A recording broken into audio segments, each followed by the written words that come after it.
शहीद दिवस और उसका महत्व। आज 23 मार्च का दिन भारत के इतिहास में स्वर्ण अक्षरों में लिखा गया है। आज पूरा देश शहीद दिवस मना रहा है। इसी दिन साल 1931 में भारत माता के वीर सपूतों भगत सिंह, राजगुरु और सुखदेव को लाहौर जेल में फांसी दी गई थी। इन वीरों ने देश की आज़ादी के लिए हंसते हंसते अपने प्राणों की आहुति दे दी थी। साल 2026 में भारत सरकार का युवा कार्यक्रम और खेल मंत्रालय मेरा युवा भारत यानी माई भारत के माध्यम से देश के सभी 763 जिलों में एक विशाल पदयात्रा का आयोजन कर रहा है। इस साल की पदयात्रा का मुख्य विषय मेरा भारत मेरी जिम्मेदारी रखा गया है। इस कार्यक्रम का उद्देश्य युवाओं को देश के शहीदों के बलिदान की याद दिलाना और उन्हें राष्ट्र निर्माण के प्रति जागरूक करना है। हरियाणा के फरीदाबाद में आज एक मुख्य कार्यक्रम आयोजित किया जा रहा है, जिसमें हजारों की संख्या में युवा भाग ले रहे हैं। इस अवसर पर देश भर में डिजिटल अभियान भी चलाए जा रहे हैं, जिनमें गुमनाम नायकों पर क्विज और वीडियो प्रतियोगिताएं शामिल हैं। ये दिन हमें याद दिलाता है कि आज़ादी हमें बहुत बड़ी कीमत चुकाकर मिली है और इसे बनाए रखना हम सबकी जिम्मेदारी है। विश्व मौसम विज्ञान दिवस 2026। आज 23 मार्च को पूरी दुनिया में विश्व मौसम विज्ञान दिवस भी मनाया जा रहा है। यह दिन साल 1950 में विश्व मौसम विज्ञान संगठन यानी WMO की स्थापना की याद में मनाया जाता है। साल 2026 के लिए इस दिवस का मुख्य विषय आज का निरीक्षण कल की सुरक्षा रखा गया है।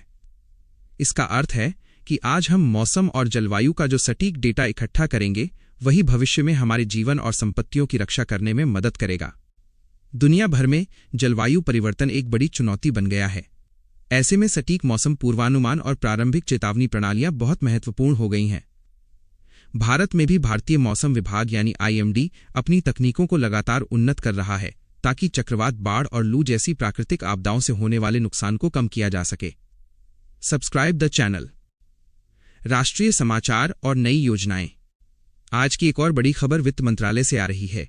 केंद्रीय वित्त मंत्री निर्मला सीतारमण ने आज दिल्ली में प्रारंभ 2026 नाम से एक नए सूचना प्रौद्योगिकी जागरूकता अभियान की शुरुआत की है। इस अभियान का मुख्य उद्देश्य देश के करदाताओं को नई तकनीक और आयकर नियमों के बारे में शिक्षित करना है।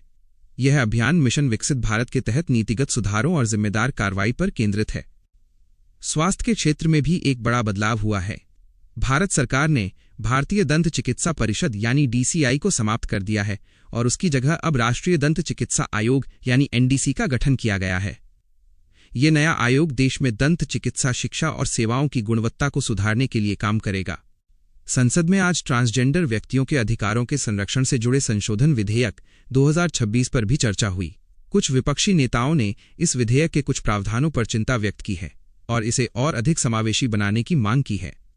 सरकार का कहना है कि ये विधेयक ट्रांसजेंडर समुदाय को समाज की मुख्यधारा से जोड़ने और उनके खिलाफ होने वाले अपराधों के लिए कड़े दंड का प्रावधान करने के लिए लाया गया है। अंतरिक्ष और विज्ञान जगत। भारतीय अंतरिक्ष अनुसंधान संगठन यानी ISRO के गगनयान मिशन को लेकर आज एक महत्वपूर्ण अपडेट आया है।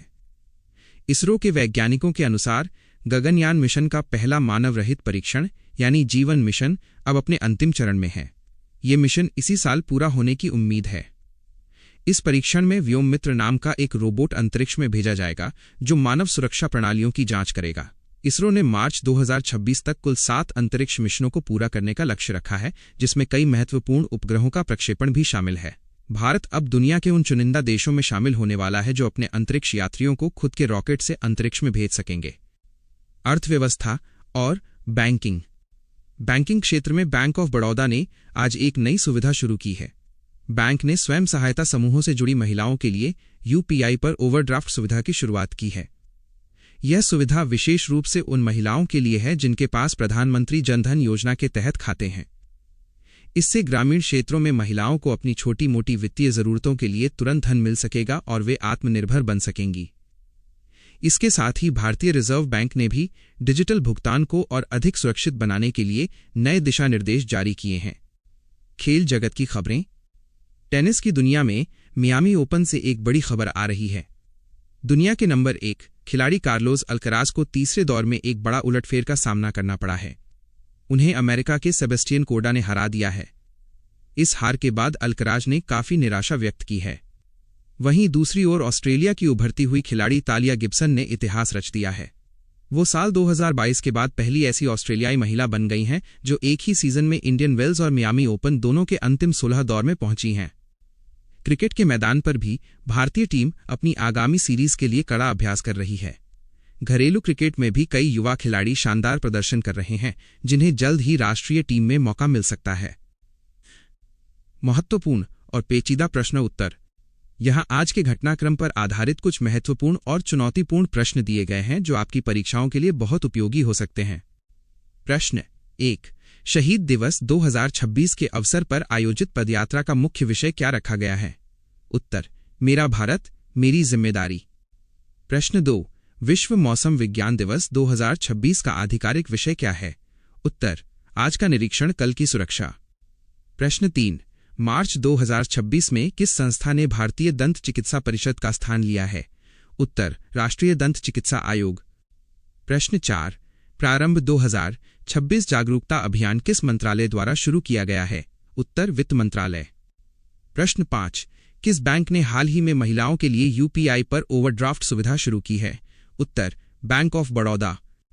प्रश्न 6। मियामी ओपन 2026 में किस खिलाड़ी ने कार्लोस अल्कराज को तीसरे दौर में हराकर बड़ा उलटफेर किया? उत्तर, सेबेस्टियन कोर्डा। प्रश्न 7।